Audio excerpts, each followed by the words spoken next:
So first one here, number 1. When we're multiplying terms like this, you multiply your numbers and then your variables separately. So 3 times 10 is 30. And then c squared times c to the 7th. When we are multiplying, what do we do with exponents? We add. So 2 plus 7 is 9. So then our answer would be C. Number 2, we have 4m. We're going to distribute that to each term. Do one at a time. A lot of you will draw the line and then draw the next line and do the work. One of the benefits of drawing that line showing you distribute is it's like a check off that, hey, I multiplied 4m to 3m to the 7th. Okay? And then I go back and do the next one. So here I get 12m to the 8th. Then I distribute into the next one and I get 8m to the 6th, which gives me the answer of B. So we already answered this one. According to exponent rules, when we multiply the expressions, we blank the exponents. We're going to add our exponents. Number 4, 2n minus 3 squared. A lot of students, what we'll do is they'll distribute this squared term, and they get 4n squared minus 9 or plus 9. But either of those options are wrong, because remember, when it's squared, means we need to do 2n minus 3 times 2n minus 3. Then I distribute, so 2n times 2n is 4n squared. 2n times negative 3 is a negative 6n. Then we take our negative 3, we get negative 6n. And then negative 3 times negative 3 is a plus 9. So you see we have those middle terms there. Combine our like terms. And we get 4n squared minus 12n plus 9. So our answer on this one would be C. Hey, number 5 is similar to the first one. On 5, again, multiply your coefficients, then your variables. So on this one, we'll deal with 10 times 8 is 80. And then we have x times x. How many x's are there? Because we're going to add. Remember, when there is no variable, or sorry, exponent on your variable, that is a 1. So we have x to the 1 times x to the 5th, which is then going to be x to the 6th. And then y to the 3rd and y to the 3rd becomes y to the 6th, which is C. All right, number 6. So we have two binomials. We need to multiply this by doing distribution.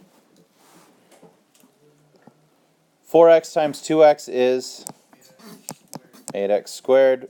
4x times a negative 1 is a negative 4x. 3 times 2x is 6x, and 3 times negative 1 is a negative 3. So then you get 8x squared plus 2x minus 3, which then brings us to D. Okay, so 7. Now we have a binomial times a trinomial, but it doesn't change the process. We just have another term that we need to distribute to. So 3x to 4x squared becomes 12x cubed. 3x to negative 2x is a negative 6x squared. 3x to negative 3 is negative 9x. Once I distribute the 3x into all of them, I then take the negative 5 and do the same process. So negative 5 and 4x squared is a negative 20x squared. Negative 5 and negative 2x is a positive 10x.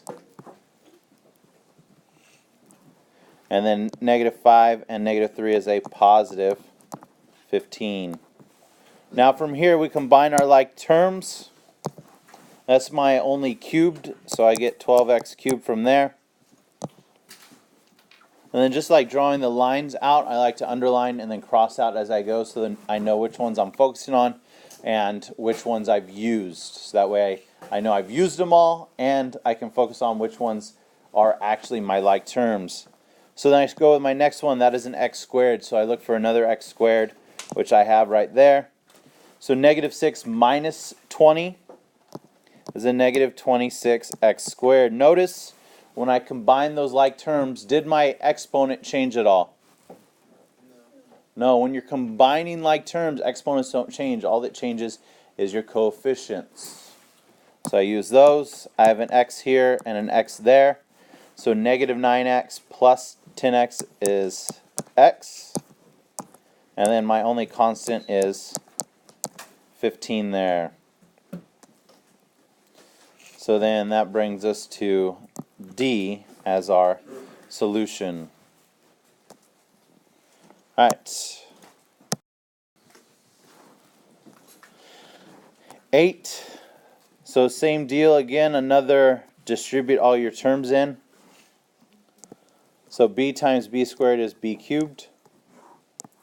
And then 2b squared plus b. And then we take our 3, and we get 3b squared plus 6b plus 3. Again, look for your like terms to combine. That's our only b cubed. I have a squared and a squared, so that is 5b squared. 1b and 6b is a 7b. And then our plus 3, so that gives us b as our answer. Hey, number 9, again, just distributing. 5x times x squared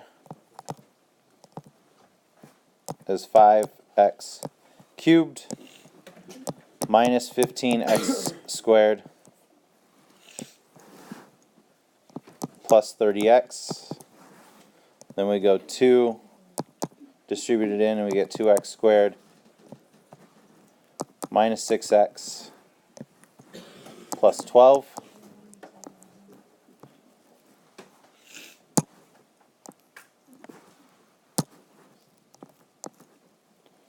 Combine your like terms. That's my only x cubed. I have an x squared and x squared, so we get negative 13x squared. X and x gives me 24x. And then plus 12. And so that gives us C as our answer. Now for 10, this one a lot of students get stuck on because they get caught up on the vocabulary. When the problem states find the product, what does product mean? Yeah, product is just multiplication. So I have two binomials there. And it says product of those two binomials, so I just write it out like that. Which then means all we're going to do is distribute. So 2x times 4x is 8x squared. 2x times 1 is 2x.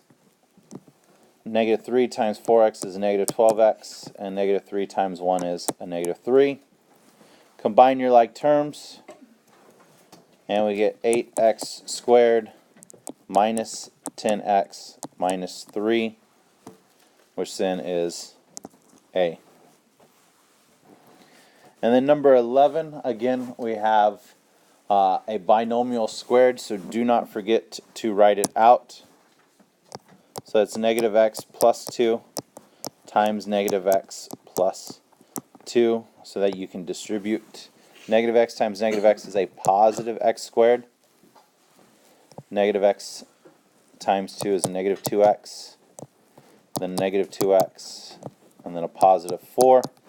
Combine like terms and you get x squared minus 4x plus 4. And that gives us A as our answer. Alright, number 12. Distribute, and you get 9x squared plus 6x minus 6x minus 4. This time when we combine like terms, our x's cancel because 6 minus 6 is 0. So we get 9x squared minus 4, which is C. Okay. Later on, we do it the other direction. That's what we call difference of squares. Okay, so you're seeing when we multiply it out, how we get 9x squared minus 4. Later on, we'll factor that, and we get 3x minus 2 and 3x plus 2. All right, number 13 is really an issue with making sure you pay attention to order of operations and dealing with all the steps. So on that, okay, so I have 2x, negative 5, x minus 2 squared plus 4. So order of operations states that parentheses, there is nothing to do inside the parentheses, so then I go to exponents. So I need to take that x minus 2 squared and write it out as x minus 2 times x minus 2, which we then distribute, and you get x squared minus 2x minus 2x plus 4. Combine those like terms and you get x squared minus 4x plus 4. And then I have to take and put that back into everything else that we have in that problem. So we have a 2x minus 5, and then substituting back in what we multiplied out, and then plus 4. So then that negative 5 I need to distribute. So I get 2x minus 5x squared plus 20x minus 20, and then plus that 4 at the end. Then we combine our like terms. We want to write in standard form, so we want to start with our highest exponent. So I'm going to start with, I have a squared. Happens to be our only squared term. So there's a negative 5x squared. Then I have an x and an x, so there's plus 22x. And then my two constants gives me a negative 16. So negative 5x squared plus 22x minus 16 gives us B as that answer. Alright, now moving into factoring. Okay, so factoring, we want to do our GCF, and then we want to go X box from there. So on 14 is our GCF. No GCF on that one, so then we go straight into our X box. Remember, our X box is A times C over B. So in this case, our A is 1. Okay, because there's no number in front of our x squared that's written, so that means it's 1. And then our C is negative 30, so 1 times negative 30 is negative 30.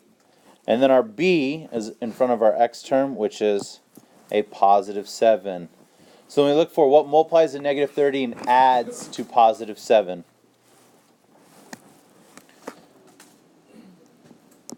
So we're going to be 10 and negative 3.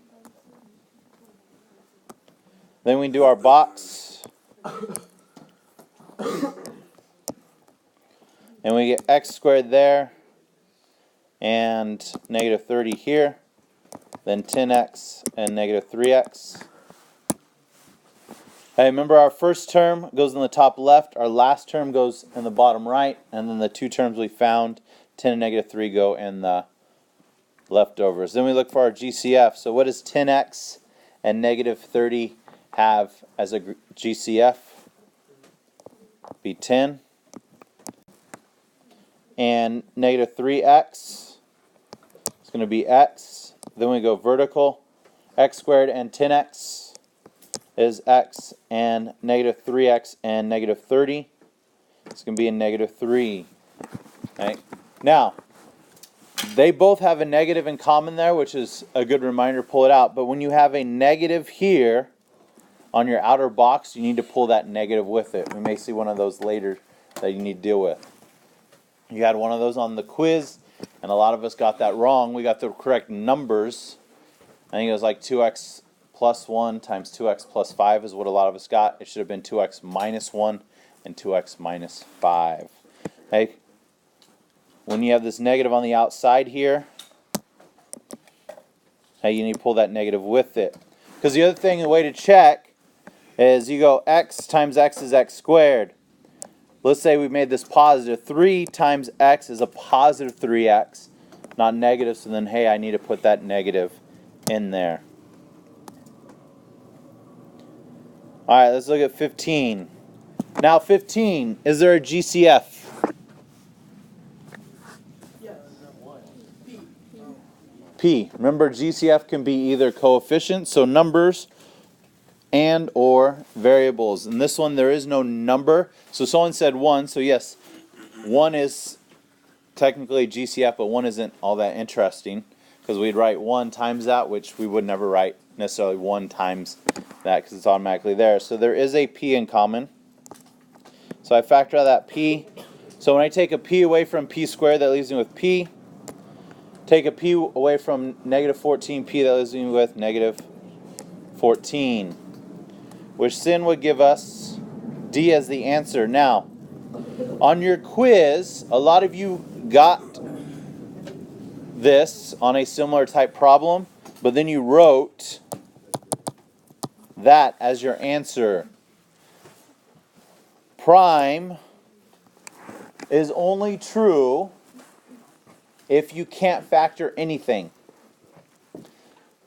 So here, yeah, we didn't do Xbox, we didn't do difference of squares, but we did do GCF. Remember, GCF stands for greatest common factor. So if you found a GCF, you found a factor, which means you factored on some level.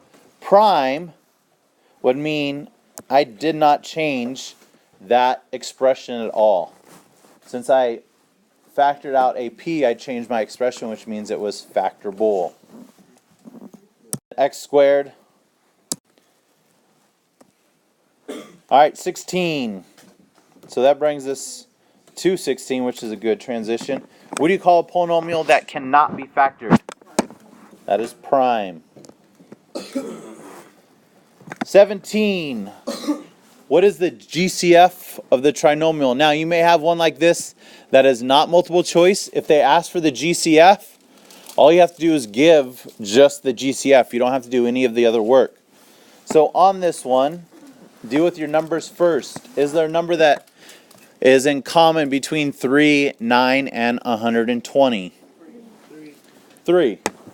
All right, when we talked about GCF the first time, we said, hey, of your 3 numbers, take your smallest one and start with that and work your way down. Well, 3 is our smallest one. 3 goes into all of them. And since they're just asking for the GCF, I don't have to find out what's left over, and write the 3 with the parentheses and all of that. You are just having to do what is the GCF. 18. So, which is another way of correctly expressing this problem. So remember, when I have 2 things that are the same that are multiplied together, you can rewrite that as x minus 3 squared. Okay, we talked about a couple of those when we were multiplying out, how we had to write it as 2 separate ones to make sure that we distribute. All right, 19. So they give you a hint on this one to factor the GCF first. So our GCF on this one is going to be 3. And then when I factor out GCF, remember, it's as if you're dividing. So 3x squared divided by 3 is just x squared. 18x divided by 3 is 6x. And then 15 divided by 3 is 5. Now, you notice that A has that as a solution, but what you need to pay attention to is the directions say factor completely, which means with my new trinomial, I need to check, is that factorable as well? So then with that trinomial, I'm going to go x and then box if it works. So I get negative 5 on top. Oh, sorry, that should be a plus 5. Okay, looking at this one, this was a plus 5, and then we get our 6 down here, and so then one multiplies to 5 and adds to 6. So a lot of students forget the most basic one. So they go, oh, 3 times 2, 1 times 5. So you got to remember that. 1 times 5 is one of your most basic ones.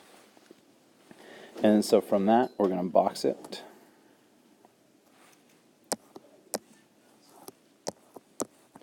And we get x squared and 5 there.